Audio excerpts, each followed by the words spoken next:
Marry me, it's Lizzie here. Going to talk about a few things. A few things.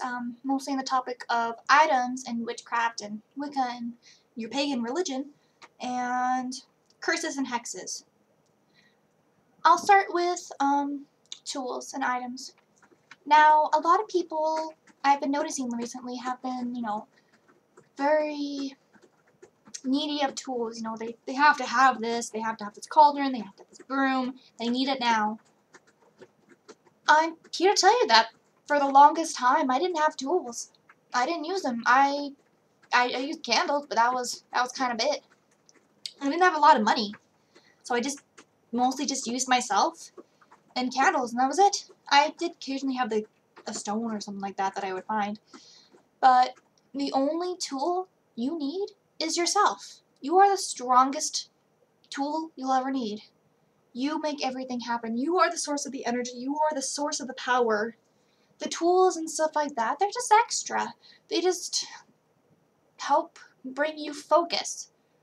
But I have a friend who is a Wiccan and doesn't use any tools at all. She uses stones, but that's it. Because she is so good with controlling her energies and understanding and feeling them and manipulating them, so she doesn't need tools. She is perfectly fine and happy with just herself. Now, a lot of people think that you have to have these. You don't. You don't. You don't need anything to help experience your religion, your belief, and your faith. All you need is yourself and the determination to practice it. And with witchcraft, you don't really need anything. I mean, if you do want something like for charms, for the longest time I just used old bottles. I'd use plastic bags. I was pretty broke all the time, so I would use cheap things. And with witchcraft, you can just find things around your house and nature and just pick them up and use them. You don't need anything. You want it, you think you need it, but you don't. All you need is yourself, your strength, and your determination. The other thing I wanted to talk about is curses and hexes. Now, I personally, there is a time and place for everything, but I believe that I shouldn't, be giving people curses and hexes. So if you do ask for me, you ask for one from me, probably 99% of the time I will not give you it. I'll point you in the right direction, but I won't give it to you. Also, a curse and a hex needs to be personal. It needs to be filled with your anger, your rage, with your wanting for vengeance. Now, with curses and hexes, there is a time and place for everything, and I truly feel bad for the people who have to resort to that. They have to be hurting so much and be in so much pain that they have to resort to that, and that truly makes me sad that people are suffering that much. And my say on it is that it's nobody's place to judge. What you do for your actions is your own accord. It is your own business, and nobody has right to place judgment upon you for what you need to do. And many Wiccans who do practice witchcraft argue that, they shouldn't do curses or anything like that, or hexes.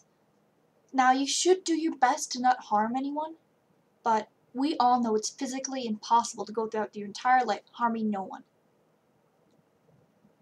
And as the longer version of the read goes, and ye harm none, do as you will, and if it harms, do what you must.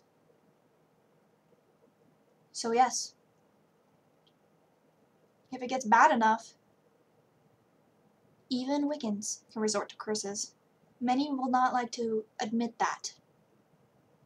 But yes, and I'm quite certain there have been Wiccans who have resorted to that.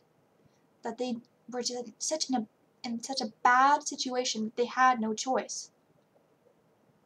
And it's nobody's place to judge. Definitely not another Wiccan to judge another Wiccan, because it's not their place to judge them. It is not. They must be responsible for their own lives. Now, if someone goes out and is trying to hurt someone, like, with no good reason or anything like that, trying to, be racist, trying to hurt, be sexist, and just do something horrible, then you should stop that. You should do what's right. But when it's something like this, where someone has been suffering so much that there's no choice, and they simply just want the pain to stop, then it's none of your business. And you shouldn't congratulate them either, because it's, for a person to be that hurt, to resort to that, it's not a good thing to be congratulated upon. And at least that's how I feel about it. When someone, congratulates another person about their curse,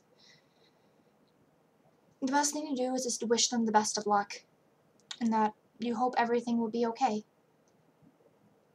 And this also kind of goes into the argument that magic is just magic. There's no black or white. There's no good or evil to the magic. There's only the intent of the caster.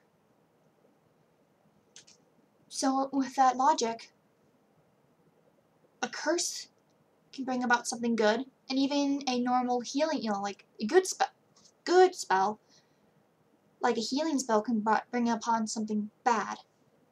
It's just a matter of the intent of the caster. Now, if anyone has any questions, leave me an ask on Tumblr, send a comment on YouTube. Do whatever you like. I'll get to it as fast as I can. I'm coming up with a few more videos because you guys want me to make more videos, which makes me very happy. I love making videos. As you can see, got a new camera. It's so far away. I hope everyone has a fantastic day. Blessed be.